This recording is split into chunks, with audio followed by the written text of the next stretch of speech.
Hello everybody, this is Antonio Wolf, continuing the lectures on the proofs of God. 8th lecture, the multiplicity of proofs and the one God.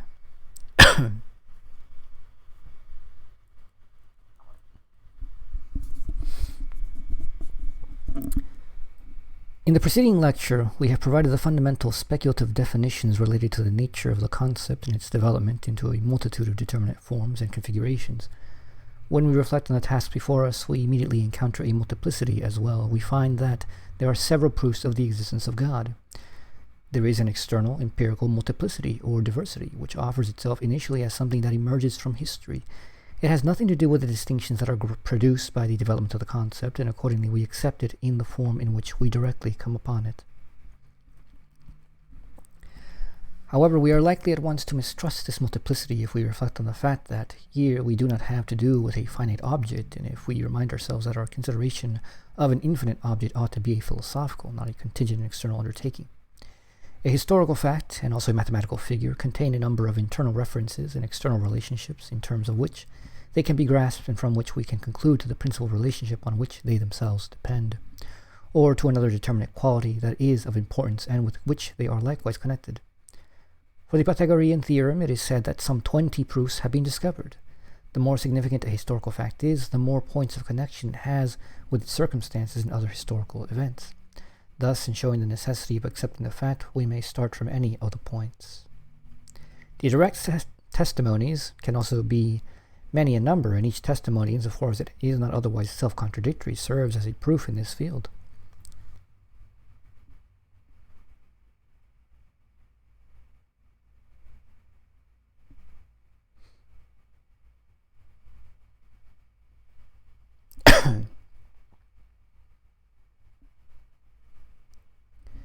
If in the case of a mathematical theorem a single proof is held to be sufficient, it is principally in connection with historical objects in juridical cases that a multiplicity of proofs is held to strengthen the force of the proof itself. In the region of experience or of phenomena, the object as an empirical and singular thing is contingent in character, and thus the singularity of the knowledge of it has the same phenomenal quality. The object derives its necessity from its connection with other circumstances, each of which in itself is contingent. Here it is the expansion and repetition of such connections that produces the sort of objectivity and universality that are possible in this field. The verification of a fact or perception by the sheer number of observations relieves the subjectivity of perception from the reproach of being an illusion, a deception, or any of those sorts of errors that can be displayed by it.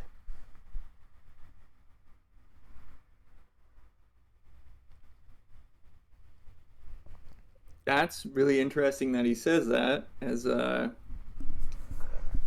far as like epistemology goes, probably one of the more popular cutting edge forms at the moment is basically forms of coherentism, or the idea of a web of facts or beliefs or something like that.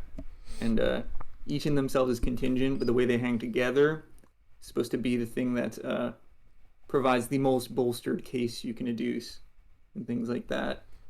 So Hegel basically anticipating modern coherent epistemology. It's pragmatism. Yeah, pragmatism, yeah. Exactly. And this is like Peirce's belief, basically, that everything is, all our knowledge is hypothetical, but it's the collective social enterprise that gives veracity, which can never be absolutely proven, but which becomes more and more concretely not probable, what is the word? Plausible. Yeah, comprehensive, but plausible through that comprehension.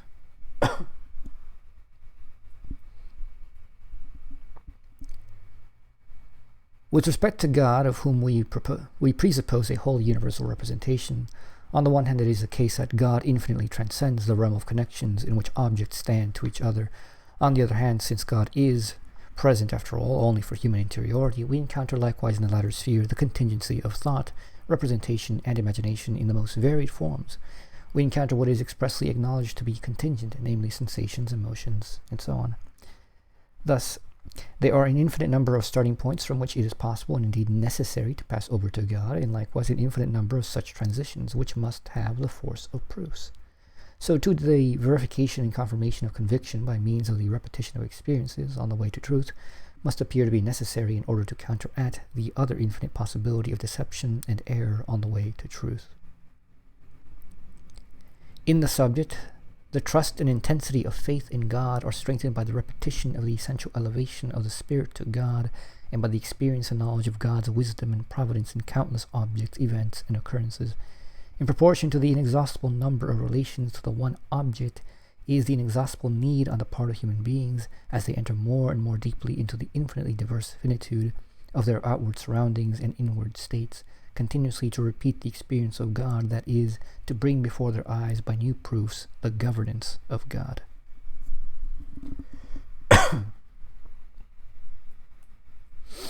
The introduction is the introduction to the philosophy of nature.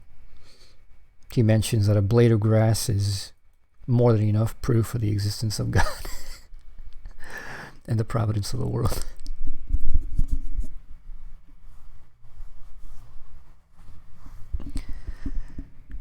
When we have this sort of proof before us, we at once feel that it belongs to a different sphere from that of scientific proof, the empirical life of the individual, composed of the most varied changes of mood and states of soul in diverse external situations, finds an occasion in this diversity to multiply the outcome that there is a God.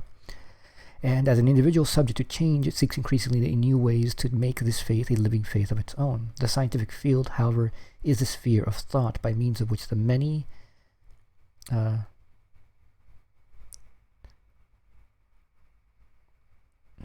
of repetition and the always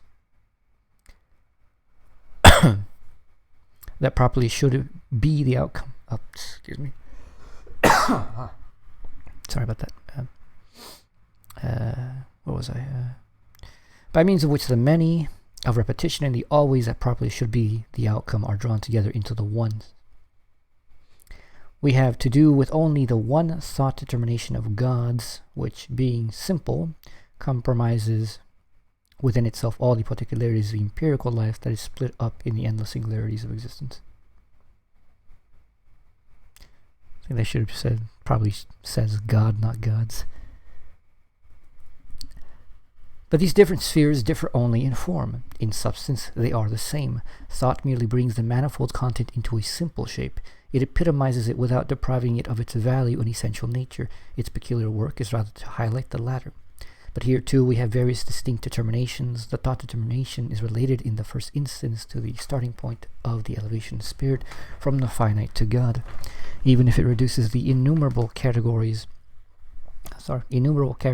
of finitude to a few categories, these categories are still several in number. The finite, which generally is assumed to be the starting point, has different determinate aspects, and these consequently are the source of the different metaphysical proofs. That is, proofs functioning only in terms of thought, of the existence of God. In terms of the historical shape of the proofs, as we have yet to deal with them, the categories of the finite by which the starting point is defined are the contingency of worldly things, and the purposive connection of things in themselves and to each other. But in addition to this beginning that is finite in content, there is yet another starting point that presumably is infinite in its content, namely the concept of God. The only finitude in the concept is a subjective aspect of which it is to be stripped.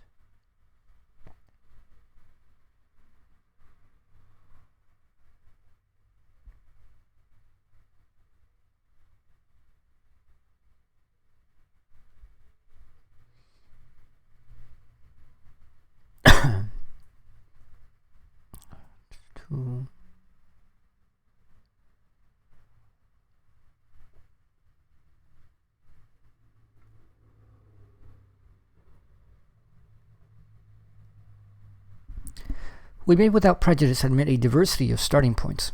They do not damage the claim that we believe ourselves to be justified in making, namely, that the true proof should be one only.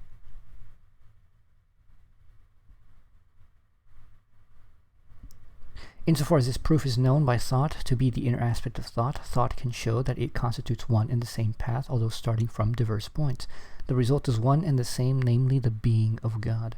But this is a kind of indeterminate universal. A diversity emerges here to which we must attend more closely. It is connected with what we have called the beginnings or starting points. These vary according to their starting points, each of which has a determinate content and comprises determinate categories. The elevation of the spirit to God from them is an intrinsically necessary course of thought, which, to use the customary expression, is a syllogistic argument. The latter necessarily has a result, and this result is determined by the determinacy of the starting point.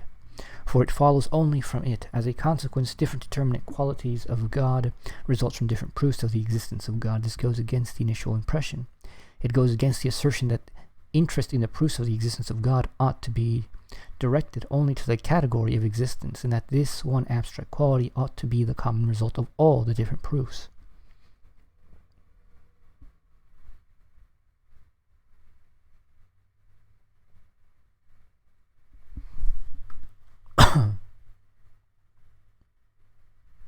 Okay, that's interesting. Oh.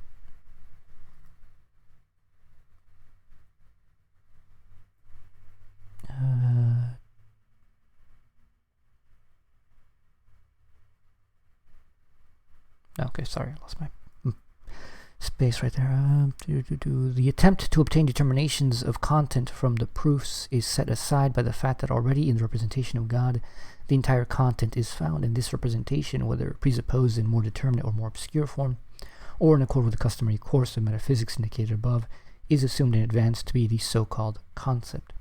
The reflection that the determinations of content result from the transitions of the syllogisms is not expressly made, least of all in the proof that it descends into the particular from what is previously constituted the concept of God, and that is expressly intended merely to satisfy the demand that the abstract quality of being should be attached to that concept.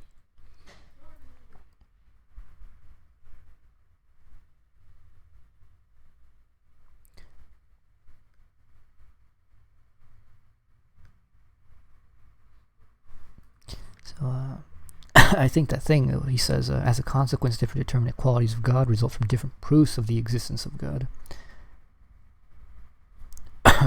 This goes against the initial impression. It goes against the assertion that interest in the proofs of the existence of God ought to be existence, that this one abstract quality ought to be the common result of all the different proofs. That is interesting, and that is actually true. Like for what you learn from the cosmological proof, then there's a few versions of that. Is that God is a necessary being; He's not contingent.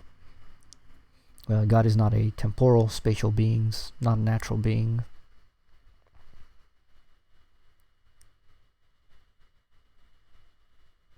The teleological proof, the way it's framed, it's usually a hypothetical, so it's not really a good proof. It's probably the weakest form of proof, really, at least the way that's normally portrayed. And then the ontological proof particularly shows the self-determination of God, as well as the necessary existence, even though the existence isn't particularly well defined in that case. But it is self-evident that diverse premises and the variety of syllogisms that are constructed from them will also yield several results differing in content.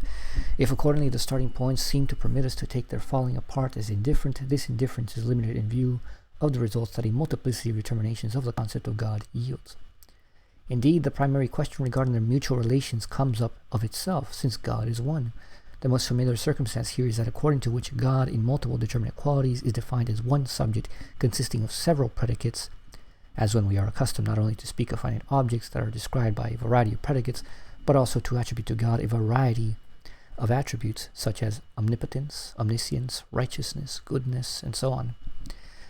The Orientals speak of God as the many-named, or rather as the infinite all-named, and have the notion that the demand to say what God is can be exhausted only by the inexhaustible recitation of God's names, that is, of God's determinate qualities.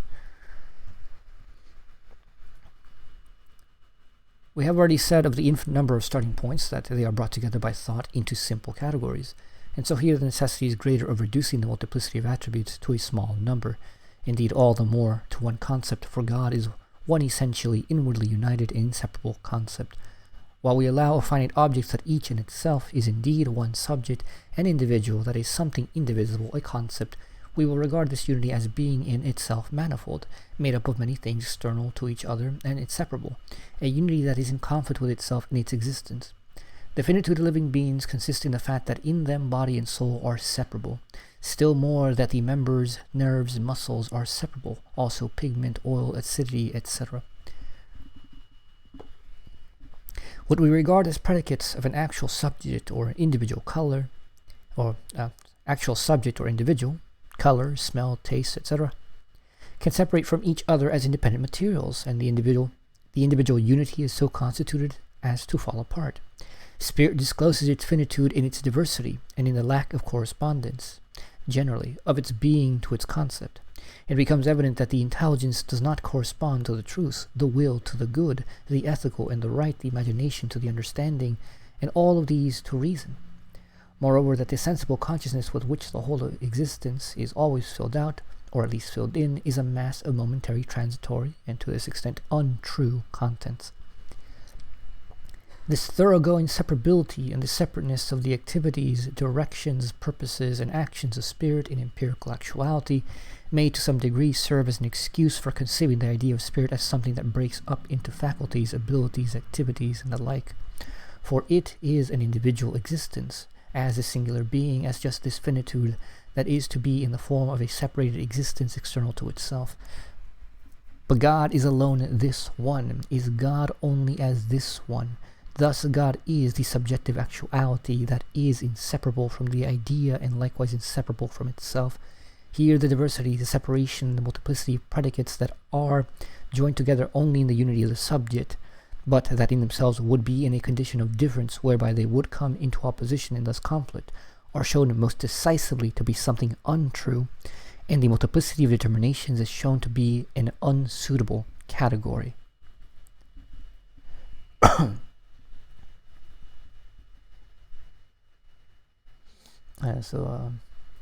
The last reading, I mentioned this specific problem as to why using sensuous natural examples is ultimately misleading and doesn't really get the point across to people, because there's always a problem with it where the determinate externality of all natural things brings people to the natural and obvious conclusion that, well, how can it be possible to say that the universal and the whole and the parts are one and the same and necessary to each other, when, in the experienced reality we go and see that all these things, sure, the whole may dissipate, but the parts as parts seem, at least to our usual way of seeing things, seem to remain fairly well independent on their own. The calcium in our bones remains calcium. The heart really remains at least structurally a heart, not functionally, when the body is dead, and all these other things. And not being able to see that this is not an argument against the immanent unity of things, but rather is a failure of nature, is a weird thing to consider at the outset. But once one gets acquainted with the way this logic works, it's a very natural conclusion.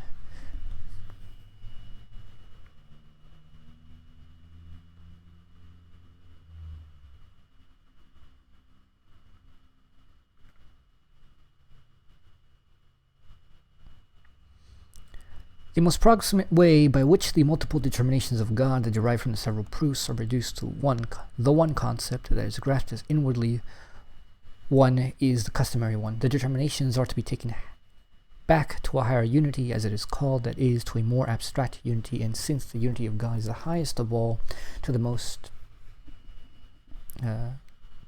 abstract unity. The most abstract unity, however, is a unity itself, and from this it might follow that the idea of God means simply that God is unity, or perhaps, to express this as a subject or as an actual being, at least the personal one. This one, however, is posited only over against many, so that in itself could still be comprised of many predicates. Thus God might be unity in itself, or perhaps rather the neuter one, or also being. But with such an abstract form of determination, we simply come back to the fact that what would result from the proofs of the existence of God would be only the being of God in an abstract sense, or what comes to the same thing, that God's self would be only the abstract one or being, the empty essence of the understanding over against which stands the concrete representation of God, which is not satisfied by such an abstract determination. Not only is the representation not satisfied by this, but also the nature of the concept itself is not satisfied, for in its universal aspect it shows itself to be inwardly concrete, and what appears outwardly as a diversity and a multiplicity of determinate qualities is only the inwardly residing development of its moments. It is thus the inner necessity of reason that is active in the thinking spirit and produces in it this multiplicity of determinate qualities. However, since this thinking has not yet grasped the nature of the concept itself, and thus the nature of its relatedness, the necessity of its connection, what are intrinsically stages of development appear simply as an accidental multiplicity of elements that follow and fall outside one another. In a similar way, this thinking, confined within each one of these qualities, comprehends the nature of the transition, which is called proof, merely in such a way that the determinate qualities, while connected, still remain outside one another, and mediate themselves with one another only as independent. Mediation with self is not recognized to be the true and final relationship in such a process. It will become evident that this is the formal defect in these proofs.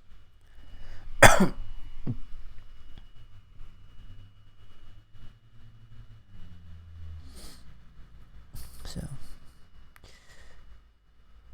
mediation with self is not recognized to be the true and final relationship in such a process.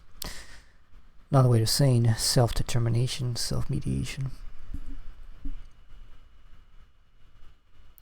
And that was lecture 8. Continuing on the 9th lecture.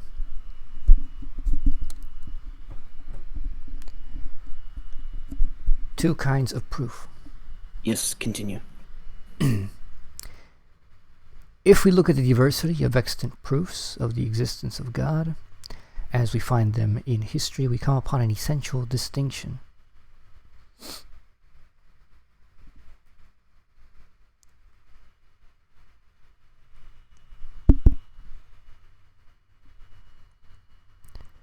One set of proofs passes over from being to the thought of God, or more precisely from the determinate being to genuine being as the being of God.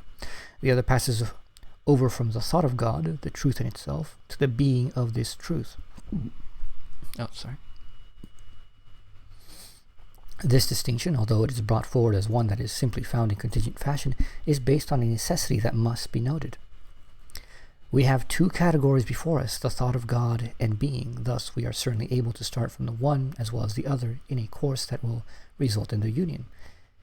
If it is simply a matter of being able, it seems not to matter where we start, and furthermore, if one of the ways leads to their being brought into connection, the other seems to be superfluous.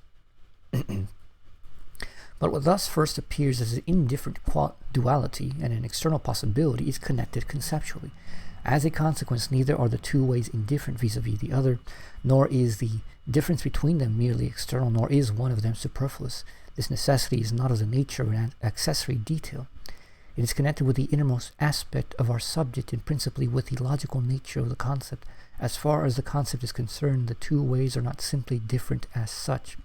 Rather, they are one-sided in terms of both the subjective elevation of our spirit to God and the nature of God, God's self. We wish to exhibit this one-sidedness in its concrete shape in relation to our subject. Initially, we have before us merely the abstract categories of being and concept, their opposition and mode of connection. It will be shown at the same time how these abstractions and their relations to one another constitute and determine the foundation of what is most concrete.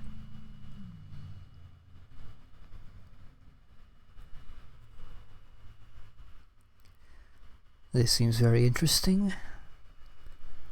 Modes of connection between being and concept.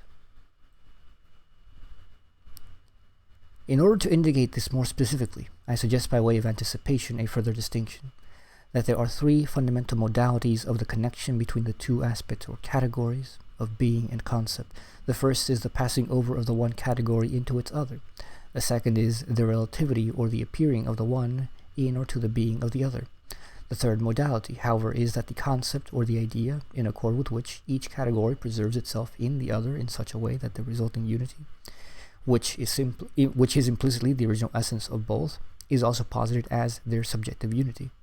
Thus, neither of them is one-sided, and both together constitute the appearing of their unity, a unity that initially is only their substance, but just as eternally results from them as the immanent appearing of their totality, and that is distinguished from them for itself as their unity in its eternal disclosing of itself in their appearing. Disclosing, or revealing, unveiling. What is this, Heidegger?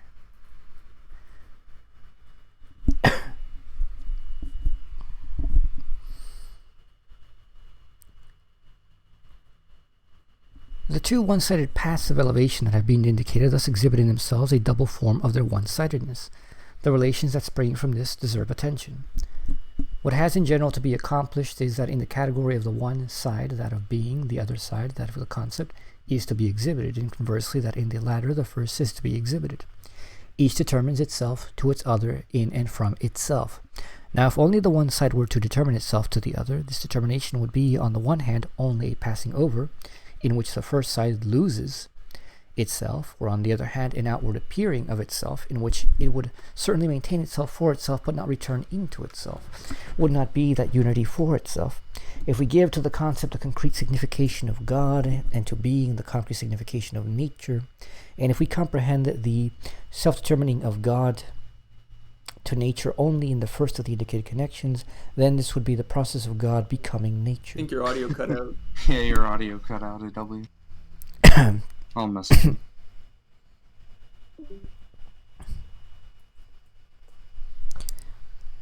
Testing. Hello? You're back. You're back, yeah. Yeah.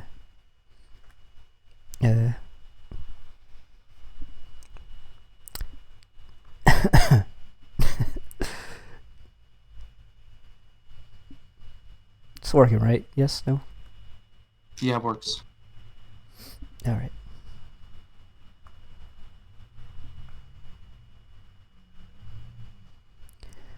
Where was I?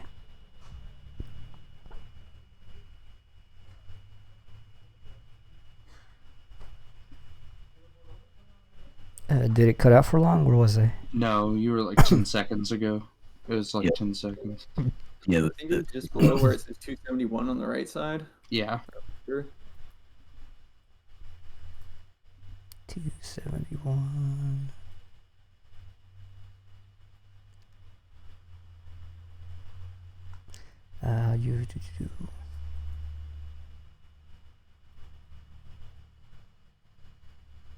Okay. The two one-sided paths of elevation that have been indicated thus exhibit in themselves a double form of their one-sidedness. The relations that spring from this deserve attention. What has in general to be accomplished is that in the category of the one side, that of being, the other side, that of the concept, is to be exhibited, and conversely that in the latter, the first is to be exhibited. Each determines itself to its other in and for itself. Now, if only the one side were to determine itself to the other, this determination would be, on the one hand, only a passing over in which the first side loses itself, or, on the other hand, an outward appearing of itself in which it would certainly maintain itself for itself, but not return into itself, would not be that unity for itself. If we give to the concept of the concrete signification of God, and to being the concrete signification of nature, and if we comprehend the self-determining of God to nature only in the first of the indicated connections, this would be the process of God becoming nature. If, however, in accord with the second connection, nature were only an appearing of God, then nature as a transitional process would exist only for a third element, only for us, wherein the unity resides. It would not exist in and for itself, would not be the true unity mentioned above.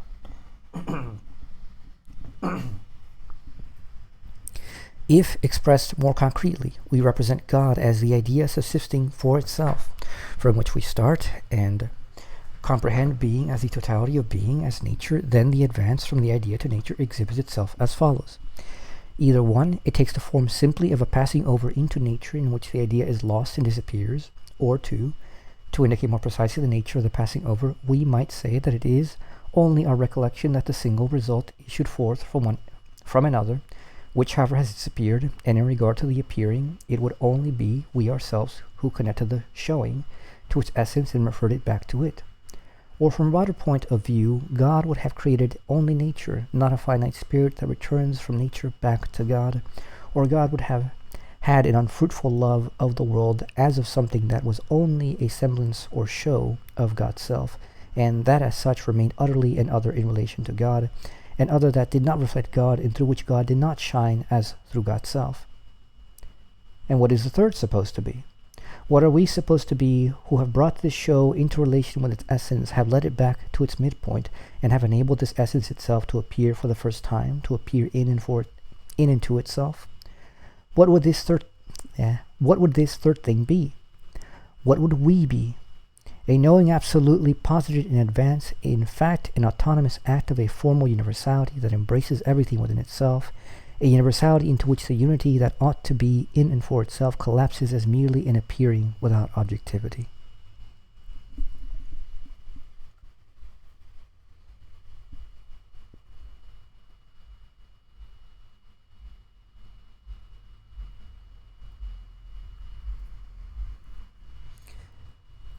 Okay, I read that, but it kind of went over me as I was reading it.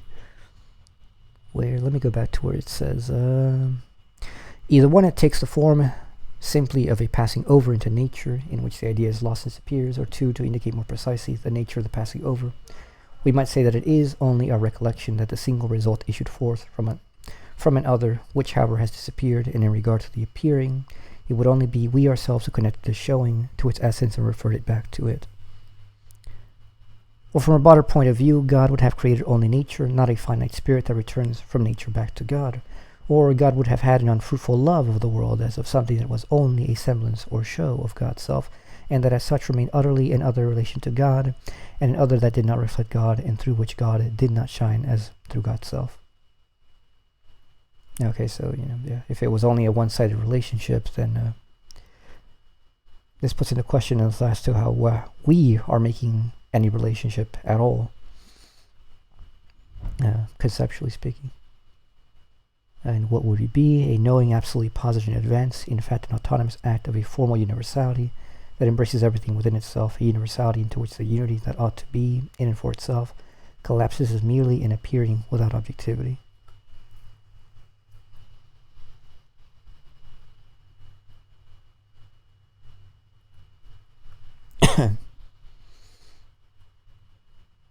So as I understand that is that if that was the case, it was only a one-sided relationship, then any connections we make, obviously we would make them not because we believe, these are just opinions or anything, or it's something we want to believe, but we would be functioning as a knowing absolutely positive advance, an autonomous act of formal universality that embraces everything within itself, a universality into which the unity that ought to be in and for itself collapses merely in appearing without objectivity. So even though we have a certainty in the formality of reason, we don't have any certainty in the contents. So basically a critique of the Kantian philosophy.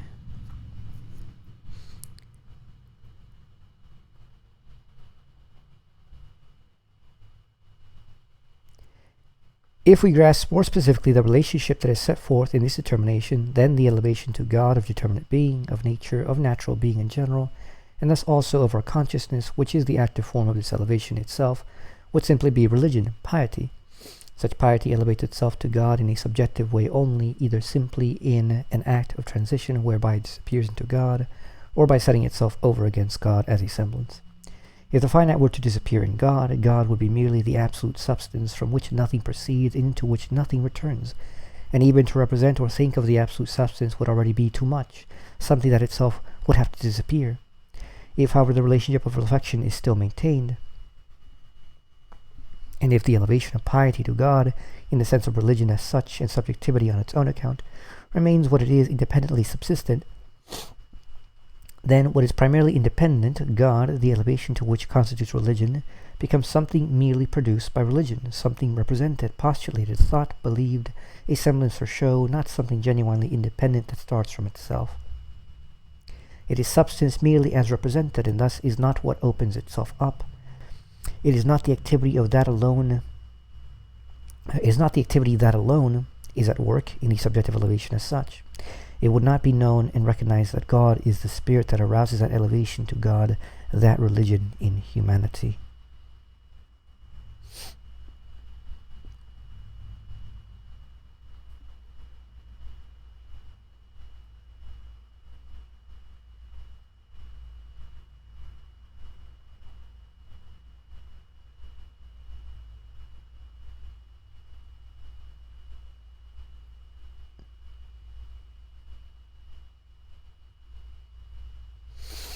Okay.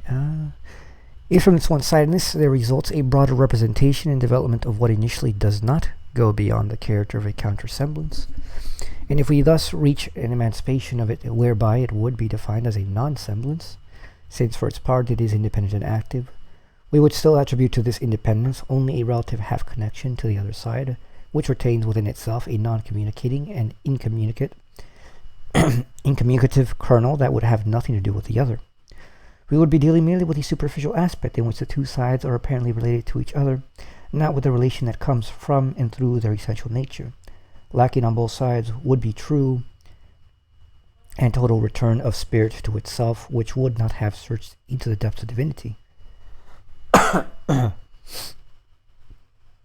this return into itself and this searching of the other are essentially the same. For sheer immediacy, substantial being have no depth, and actual return into itself alone constitutes the depths, and the searching for the essence is precisely the return into itself.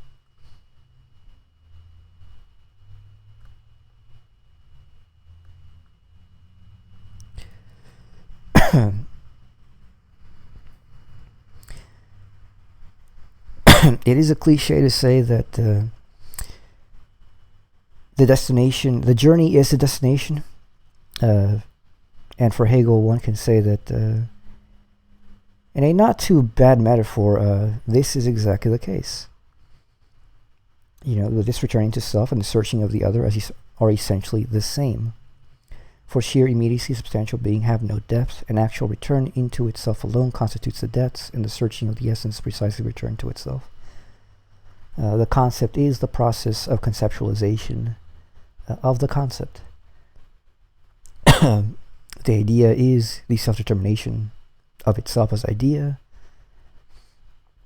The good is the becoming of the good.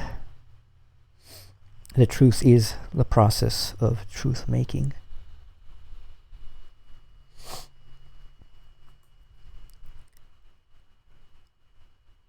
We may stop here with this preliminary indication of the more concrete sense of the difference that has been adduced, which we discovered by our reflection. What had to be called to attention is that the difference is not a superfluous multiplicity. Further, that the initially formal and external division springing from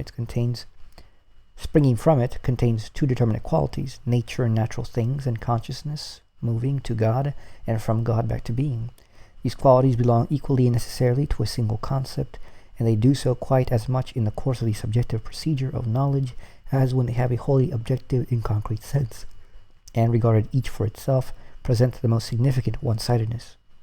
As far as knowledge is concerned, their completion is found in the totality that the concept is as such, and more precisely in what has been said about it, that its unity as the unity of both elements is a result that represents the most absolute foundation and result of the two elements. Without, however, presupposing this totality and what it entails, it will follow from the result of the one movement, and since we are beginning, we can begin only in a one-sided way. From one side, that by its own dialectical nature, it drives itself over to the other movement, passes over from itself to this completion.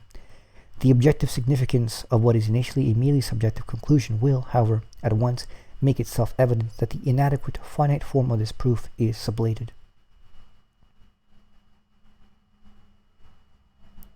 Its finitude consists above all in the one-sidedness of its indifference to and separation from the content. With the sublation of its one-sidedness, it comes also to have the content within itself in its truth. The elevation to God is on its own account the sublation of the one-sidedness of subjectivity in general and of knowledge above all.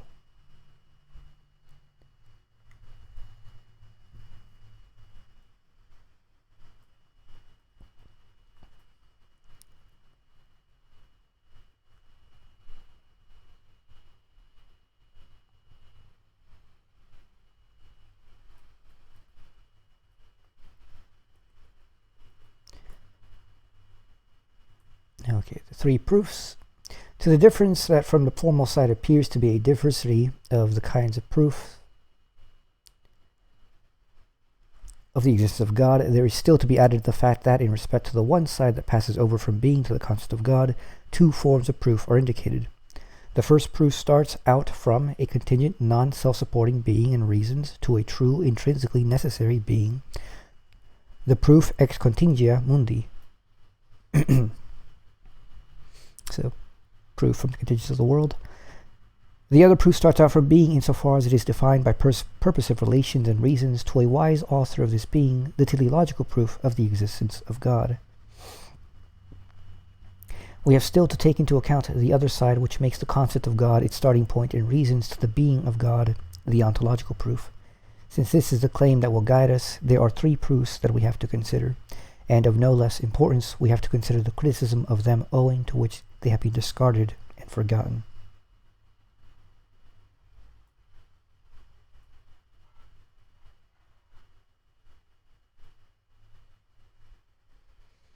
And that was lecture 9.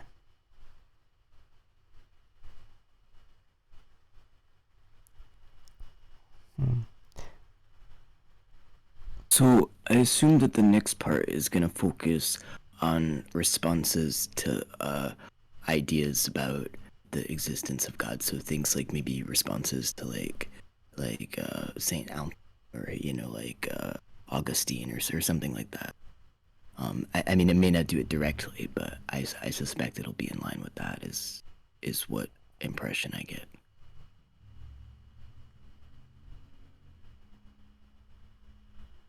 Well, it's going to go in big detail. For example, the cosmological proofs of contingency. It's 1, 2, 3, 4, 5,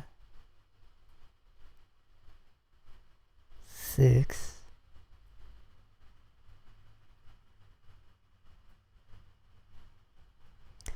7 lectures. That's a lot more than I thought it would be.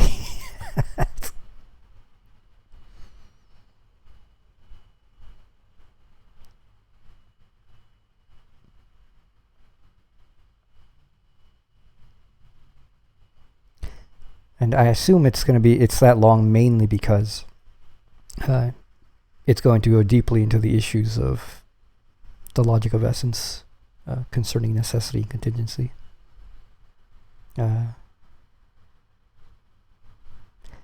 But yeah, I think this is a good place to break it off for right now, because since this is going to begin the lectures proper. All right. Yeah, for sure. I think that this is a good starting point. Actually, I'm kind of glad we didn't skip ahead, because I feel like this added some context for people that maybe want that. Yep. But all right, for those of you listening, hopefully you find this interesting. Hopefully we'll continue this sooner than later. Seems like we could probably finish this by next week. That'd be pretty good. All right, see you around.